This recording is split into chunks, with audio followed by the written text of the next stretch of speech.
కామారెడ్డి జిల్లాలోనే ప్రధాన వార్తల విషయానికి వస్తే కామారెడ్డి జిల్లా ఎల్లారెడ్డి నియోజకవర్గ కేంద్రంలో ఉన్నటువంటి సోమవారంపేట గ్రామంలో ఈ నెల 14 తారీఖున జరిగినటువంటి దాడి నేపథ్యంలో ట్రాక్టర్తో గుద్ది ఎవరైతే బీఆర్ఎస్ పార్టీకి సంబంధించిన అభ్యర్థులు ఓడిపోయారో వారిని తీవ్రమైన గాయాల పాలు చేసినటువంటి వ్యక్తులపైన చర్యలు తీసుకోవాలని డిమాండ్ చేస్తున్నారు. ఈ నేపథ్యంలో బాధితులు హాస్పిటళ్లలో చికిత్స పొందుతున్నారు.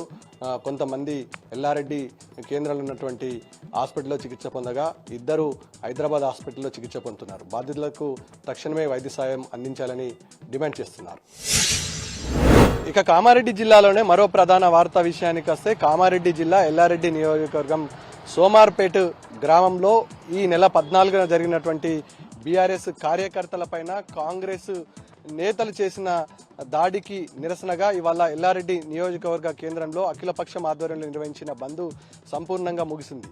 ఈ నేపథ్యంలో ఇటు దాడికి పాల్పడినటువంటి కాంగ్రెస్ చేయాలని ప్రేరేపిత మర్డర్గా భావించి కేవలం ఒకే వ్యక్తిని నిందితుడిగా చేర్చి మిగతా వ్యక్తులను వదిలేయడం పట్ల అఖిలపక్షం ఆధ్వర్యంలో బంద్ కొనసాగింది.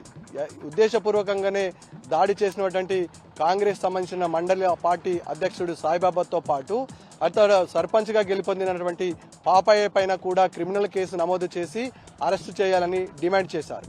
ఈ నేపథ్యంలో బాధితులు అటు కామారెడ్డి అదేవిధంగా ఎల్లారెడ్డి హైదరాబాద్ హాస్పిటల్లో చికిత్స పొందుతున్నారు. వారికి తక్షణమే వైద్య సదుపాయం కల్పించి ప్రభుత్వ ఉద్యోగం కల్పించాలని డిమాండ్ చేసిండ్రు అఖిలపక్ష నాయకులు.